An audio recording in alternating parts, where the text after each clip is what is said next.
जो माता का होता है, हर नवरात्रि 9 दिनों तक का मैं आपको एक-एक माता की हर रोज़ की कथा भी सुनाऊँगा। दामाद थे, तो दामाद को उन्होंने नहीं बुलाया। अब होता यह है कि यज्ञ अपने समय पे आरंभ, तो दोस्तों उसी टाइम उस यज्ञ में कूद जाती है और सती हो जाती है।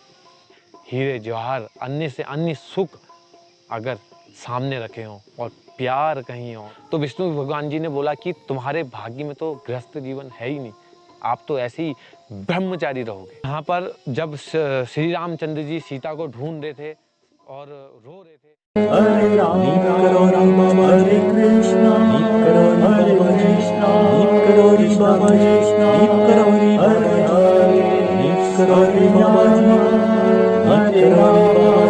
जय जय श्री राम सबको प्रणाम।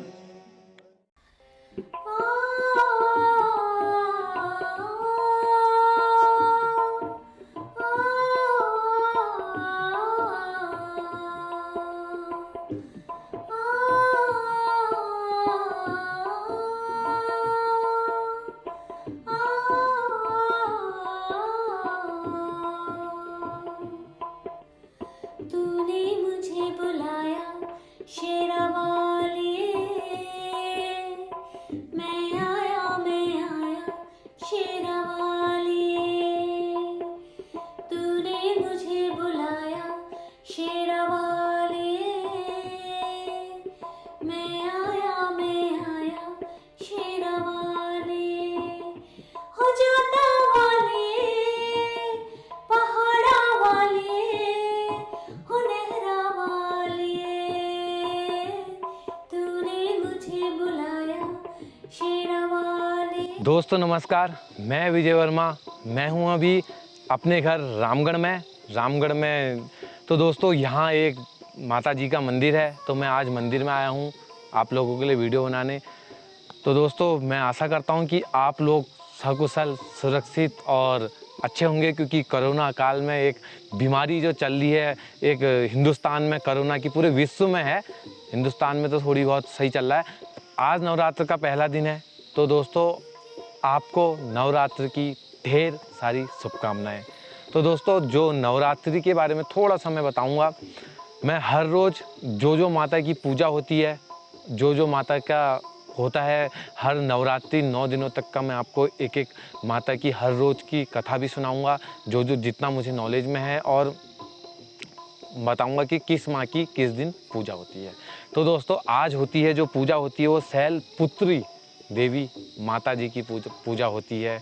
ये पूजा दोस्तों पहली नवरात्रि की विशेष पूजा है। दोस्तों माँ दुर्गा अपने पहले रूप शैलपुत्री के नाम से जानी जाती है। इसके एक हाथ में त्रिशूल और दूसरे हाथ में कमल का फूल होता है। दाहिने हाथ में माता शैलपुत्री के त्रिशूल विराजमान है और बाएं हाथ में कमल का फूल।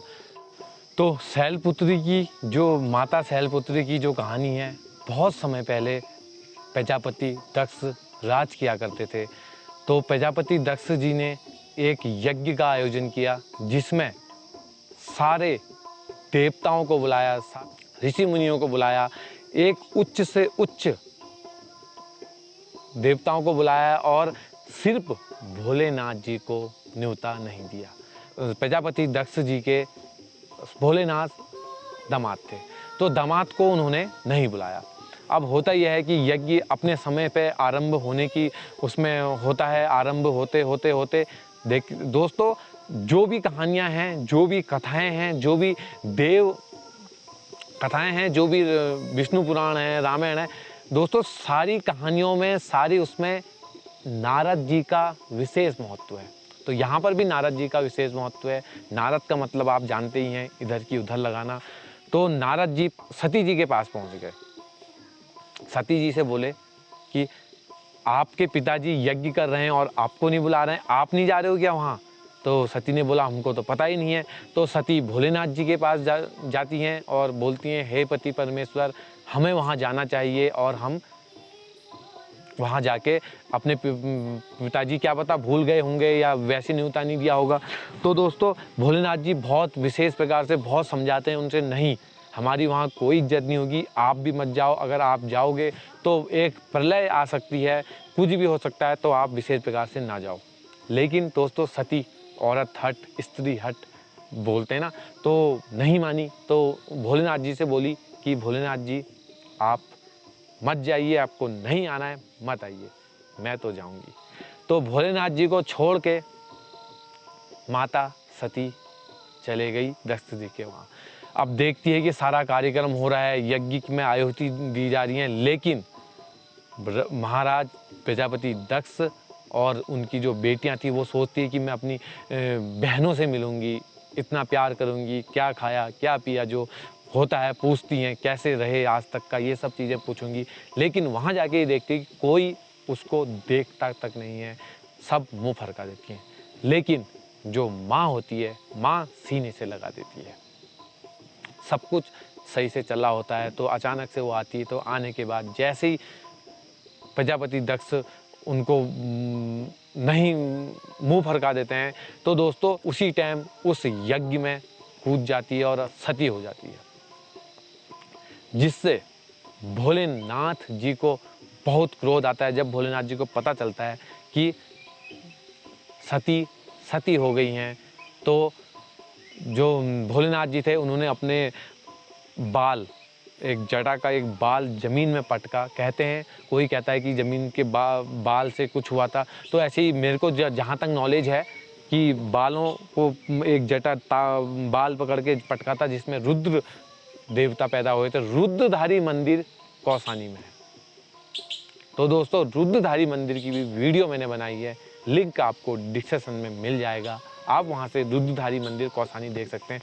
कहते हैं जो भोलेनाथ जी रुद्र जो भगवान प्रकट हुए थे, जिन्होंने पूरी सृष्टि का विनाश कर दिया था, तो वो वहीं प्रकट हुए थे। कुछ इस प्रकार से कहानियाँ हैं।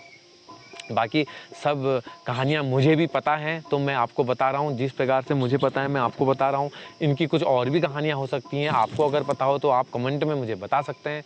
तो दोस्तों उसके बाद जब रुद्र भगवान पैदा हुए, तो उन्होंने पूरा मुग्दर से तहस नहस करते हुए पूरी पृथ्वी और राजा प्रजापति दक्ष को भी मार दिया, और सबको मार के तहस नहस करके सब वो बिल्कुल चले गए। अब होता क्या है दोस्तों, भोलेनाथ जी सती के शरीर को पकड़कर ब्रह्मांड में विचरण करने लग जाते हैं। अब क्या हो, अब ये प्रॉब्लम कि भोलेनाथ जी उनका शरीर ही नहीं छोड़ रहे होते हैं सती जी का, क्योंकि जब प्यार मोहब्बत एक होता है ना, तो दुनिया कुछ नहीं देखती है। सारे सोना चांदी हीरे जवाहर अन्य से अन्य सुख अगर सामने रखे हों और प्यार कहीं और हो, तो कुछ नहीं होता, तो बहुत ही तकलीफ होती है। ऐसा ही भोलेनाथ जी को भी तकलीफ हुई। भोलेनाथ जी ने सती का शरीर पकड़ा, और पकड़ने के बाद उन्होंने ब्रह्मांड में विचरण करने लग गए। अब समस्या, बहुत परेशान। अब क्या हो, तो होता क्या है, विष्णु भगवान जी जाते हैं, और सारे देवता लोग मिलते हैं, आपस में बोलते हैं कि भोलेनाथ जी तो इस प्रकार से अंतर्ध्यान हो गए, इस प्रकार से समाधि ले लिए उन्होंने, वो तो सती के शरीर को छोड़ ही नहीं रहे। तो विष्णु भगवान जी ने अपना चक्र फेंका था, और चक्र सती माँ के अंग काट रहा था। पहले हाथ काटे, पैर काटे, सबको एक एक करके अंग काटे। सो सारे अंग 52 जगह गिरे हैं, बहुत सारे अंग उत्तराखंड में गिरे हैं। जहाँ जहाँ अंग गिरे वहाँ एक शक्तिपीठ बन गया। यहीं पर नैनीताल में नैना देवी के नाम से एक मंदिर प्रसिद्ध है। तो कहते हैं जो माता सती की आंखें थी वो नैनीताल में गिरी थी, और नैनीताल में आज भी वो मंदिर है। मैंने शायद उसकी भी वीडियो बनाई है, हाँ बनाई है, तो आप वह प्रोफाइल में या डिस्क्रिप्शन में मैं आपको लिंक दे रहा हूँ, आप उस वीडियो को भी देख सकते हैं। तो माता सती को जो शरीर छोड़ना पड़ा, उसका एक कारण और मुझे याद आ रहा है दोस्तों। बहुत समय जब श्री रामचंद्र जी वन में भटक रहे थे, माता सीता को रावण लेके चला गया था, तो माता सती से रामचंद्र जी का दुख देखा नहीं गया। वो बार बार भोलेनाथ जी से बोलते थे कि रामचंद्र जी इतना रो रहे हैं, लक्ष्मण जी इतना रो रहे हैं, तो वो तो भगवान थे, लेकिन रोना भी बहुत जरूरी था, क्योंकि वो मानव उसमें थे, मानव रूप में थे। अगर भगवान रूप में होते शायद वो नहीं रो पाते। और रावण जो अत्याचार, देखो दोस्तों, जो भी भगवान किसी भी जन्म में, किसी भी युग में जो पैदा हुए हैं वो किसी ना किसी उद्देश्य से हुए हैं। उनको भी कुछ श्राप मिला था। अब मैं कथा अगर सुनाऊंगा तो बहुत सारी लंबी हो जाएगी, चलो याद आ रही तो मैं सुना ही देता हूँ थोड़ी बहुत। हाँ, विष्णु भगवान जी को भी श्राप मिला था। कहते हैं बहुत समय पहले, मैं ये जो क्यों सती हुई थी इसकी कहानी से थोड़ा सा हटके मैं वाली भी कहानी बताऊंगा, तो मैं ये वाली कहानी बता देता हूँ। बहुत समय पहले की बात है, जब विष्णु भगवान के पास नारद जी गए। नारद जी ने बोला स्त्री मोह, उनको भी वैराग्य उत्पन्न हो गया, काम देव की इच्छा प्राप्त हुई। तो नारद जी ने विष्णु भगवान से बोला कि मैं भी शादी करना चाहता हूँ और मैं भी एक सुखमय गृहस्थी जीवन जीना चाहता हूँ। तो विष्णु भगवान जी ने बोला कि तुम्हारे भाग्य में तो गृहस्थ जीवन है ही नहीं, आप तो ऐसे ही ब्रह्मचारी रहोगे। तो उन्होंने कहा ना, मैं ब्रह्मचारी नहीं रहूँगा, मैं स्त्री के बिना रह ही नहीं सकता हूँ। तो विष्णु भगवान ने एक माया नगर बसाया। नारद जी ने उनसे कहा कि मुझे एक इतना सुंदर रूप दे दीजिए जिससे मैं मोहित हो, जिससे कोई भी लड़की, कोई भी स्त्री मुझ पर मोहित हो जाए और मैं उससे शादी करूं। तो विष्णु भगवान ने क्या करा, नारद भगवान को एक बंदर का रूप दे दिया और एक माया नगर बसाया। पर्वत राज्य की राजा थे शायद वहाँ के, या नाम कोई दूसरा भी हो सकता है। तो उनकी पुत्री के साथ उनकी शादी होने को थी। जैसे भी उनके, जब लड़की ने नारद जी का फेस देखा तो बंदर का फेस था, और नारद जी को जब पता चला कि बंदर का मुंह विष्णु भगवान ने दे दिया था, तो नारद जी ने विष्णु भगवान को श्राप दिया था कि आप भी जिस तरीके से मैं आज स्त्री वियोग में भटक रहा हूँ, स्त्री वियोग में मैं विलख रहा हूँ, रो रहा हूँ, आप भी मानव धरती पर जाकर मानव जीवन में जीवन जियोगे और अपनी पत्नी के वियोग में आप भी भटकोगे। तो दोस्तों, यही कारण था कि श्री रामचंद्र जी विष्णु भगवान का रूप थे। और वो जब देखो, श्री रामचंद्र जी के पास क्या कमी थी? कोई कमी नहीं थी। वो राजयोग कर सकते थे, आराम से बैठ के खा सकते थे। क्यों दुष्टों का नाश करना था? क्यों एक आराम भरी जिंदगी जी सकते थे? लेकिन नहीं, उनको श्राप के कारण उन्होंने श्राप भी पूरा करना था। अभी दूसरी तीसरी में भी कहानी में, नवरात्रियों में जो मैं कहानियाँ बताऊंगा तो उसमें मैं लक्ष्मण के बारे में बताऊंगा, किस तरीके से शत्रुघ्न के बारे में बताऊंगा, किस तरीके से इन्होंने त्याग किया था। तो ये मैं आने वाली अन्य वीडियो में बताऊंगा। नवरात्रि में ही वीडियो आ जाएगी। मैं भगवानों के बारे में अधिकतर बताऊंगा, बाकी और प्रसंग भी वैसे बता सकता हूँ। तो दोस्तों, यहाँ पर जब श्री रामचंद्र जी सीता को ढूंढ रहे थे और रो रहे थे, तो माता सती से ये देखा नहीं गया। तो भोलेनाथ जी से बोला कि क्या हो सकता है? तो भोलेनाथ जी ने कहा ये स्वयं राम है। उन्होंने कहा नहीं, ये तो एक इंसान है, एक मानव है। तो माता सती ने क्या करा, वो कुछ कर रहे थे, शायद भोलेनाथ जी की पूजा कर रहे थे श्री रामचंद्र जी। तो माता सती ने सीता माँ का रूप लिया और भोलेनाथ जी के मना करने पर भी माता सती ने सीता माता का रूप लिया और रामचंद्र जी के सामने आ गई। तो लक्ष्मण जी दौड़ के गए, सीता माँ चरण स्पर्श, माता आ गई, सीता माता मिल गई। लेकिन श्री रामचंद्र जी तो अंतर्यामी थे। उन्होंने कहा हे माता प्रणाम। उनने कहा कि आप अकेले आ गए, भोलेनाथ जी साथ में नहीं आए। तो माता सती सुन के बहुत ही उनको गुलामी महसूस हुई। तो दोस्तों, फिर भोलेनाथ जी, एक कारण ये भी था, क्योंकि उन्होंने विश्वास नहीं किया था श्री राम पे। भोलेनाथ जी के मना करने पर भी वो उनकी परीक्षा लेने चले गई थी। एक कारण माता सती होने का ये भी है। तो वो सती हो गई थी। तो दोस्तों, हाँ, मैं था वहाँ पर कि माँ वो अंग काट दिए थे और उसके बाद शक्तिपीठ बन गए। और जब भोलेनाथ जी धीरे धीरे उठे, तो कहा जाता है बहुत समय तक वो जब अंग कट गए थे तब भी वो नाराज़ हो गए थे, तब भी उन्होंने शायद सृष्टि का कुछ किया या क्रोध में पता नहीं क्या किया। कहते हैं कि वो फिर एक समाधि लेके बैठ गए थे कहीं पर समाधि लेके भोलेनाथ जी बैठ गए थे, या कोई ऋषि थे शायद वो बैठ गए थे। मैं कहानी आपको बता देता हूँ, क्या पता ये सजी भी हो सकती है, क्योंकि मैंने जो सुनी है मैं वो बता रहा हूँ, जितना मेरे अंदर ज्ञान है मैं वो ज्ञान बता रहा हूँ। तो दोस्तों, जैसे ही वो तुम्हारे बैठ गए थे, समाधि ले ली थी, तो विष्णु भगवान जी थे या विष्णु भगवान जी थे शायद, वो घड़ा लेके बार बार जा रहे थे, बार बार उनकी परिक्रमा कर रहे थे और घड़ा फोड़ दे रहे थे।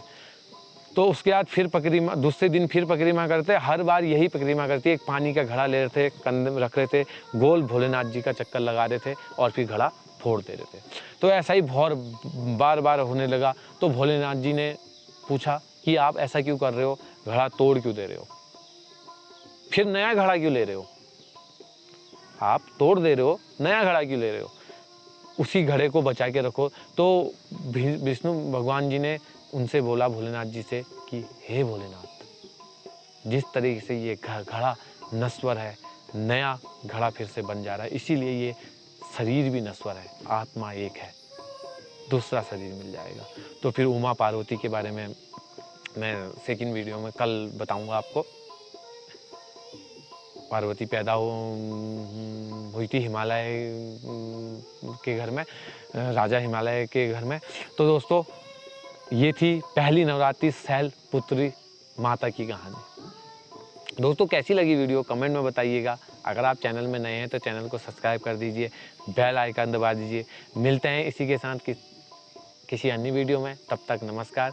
जय नीम करोड़ी बाबू जी, जय माता रानी।